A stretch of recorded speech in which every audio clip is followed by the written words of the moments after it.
nome é Geifra, eu sou estudante de Ciência e Tecnologia na Universidade Federal do Rio Grande do Norte e hoje eu vou apresentar os conceitos de termodinâmica. Temperatura, calor e a primeira lei da termodinâmica. Vamos lá. Temperatura, ela mede o grau de agitação das moléculas. O conceito de temperatura, ele distingue do que é quente e frio, ele quantifica, tá bom?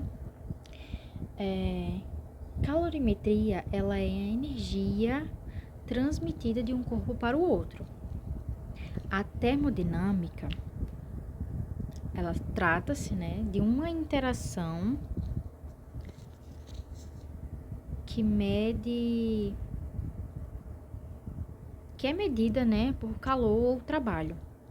Então, compreendemos que ocorre a troca de energia entre o sistema, que pode resultar na mudança do estado físico, por exemplo, do quente, do sólido para o líquido e do líquido para o gasoso, tá bom? A primeira lei da termodinâmica consiste na conservação de energia. Mas antes dela, nós temos a lei zero, que ela estabelece a transitividade do equilíbrio térmico. Então, ele diz assim, que se A é igual a B e B é igual a C, portanto, B é igual a C, C é igual a A.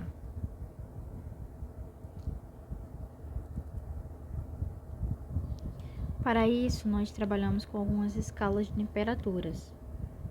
Algumas mais conhecidas são Celsius, Fahrenheit, Kelvin. A escala Celsius possui o seu ponto de gelo a 0 graus Celsius e o seu ponto de ebulição a 100 graus Celsius. A escala Fahrenheit, ela possui o seu ponto de gelo a 32 graus Fahrenheit e o seu ponto de ebulição a 212 Fahrenheit, tá bom? E o graus Kelvin, seu ponto de gelo é 273 graus Kelvin e o seu ponto de ebulição, isso levando em consideração a água, tá bom? E o seu ponto de ebulição é 373 graus Kelvin. A escala Kelvin, ela é conhecida como uma escala absoluta, pois Kelvin, ele representou macroscopicamente o que representa a temperatura mínima existente, que seria o zero absoluto, tá? O que a gente conhece como menos 273 graus Celsius. Nós também podemos transformar, tá, as temperaturas ou converter, tá, de Kelvin para Celsius, de Fahrenheit para Celsius. E a conversão é bem simples, tá? Aqui vai ser, por exemplo, a temperatura em Fahrenheit.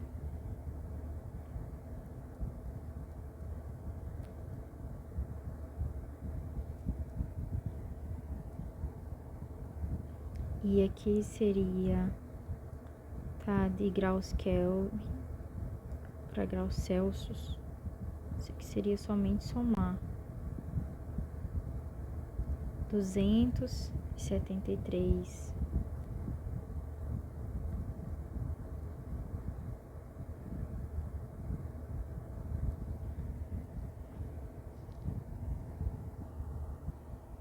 Agora que nós já conhecemos algumas escalas termométricas e a conversão delas, vamos ver o conceito sobre dilatação térmica e calorimetria. Basicamente, a dilatação térmica ela acontece quando um determinado corpo recebe calor e, a partir disso, ele aumenta o seu volume. é comum a gente ver isso ocorrer em alguns metais. Por exemplo, eu forneço calor, temperatura a um corpo e ele aumenta o seu volume. Isso também pode acontecer com os líquidos, como a água, que no seu estado sólido possui um volume e a partir do momento em que eu cedo calor para ela, ela vai mudando o seu estado físico. Então, a partir disso, nós temos a dilatação linear, que também é conhecida como a variação do comprimento.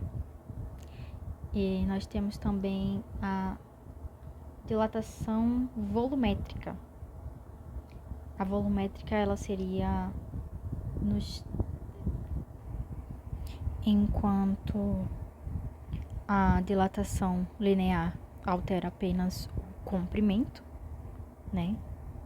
Na dilatação volumétrica seria nas 3 dimensões, altura, comprimento e largura. É tanto que o coeficiente beta aqui, ó, diz que é 3 vezes alfa. Logo abaixo nós temos o conceito de temperatura e calor. E logo abaixo nós temos que o calor é a energia trocada entre o sistema e o ambiente devido à diferença de temperatura. Ele diz também que o calor é representado pela letra Q.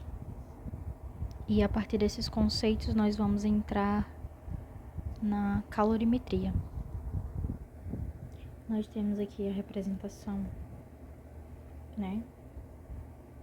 Se a temperatura do sistema é maior do que a temperatura do ambiente, ele diz aqui, ó, que a quantidade de calor perdida pelo sistema vai para o ambiente, igual está representado aqui na figura A. Já na B, se estabelece quando a temperatura do sistema é igual, não há transferência de energia. Na figura C, ela já nos mostra que se a temperatura do sistema é menor que a temperatura do ambiente, uma certa quantidade de calor absorvida pelo sistema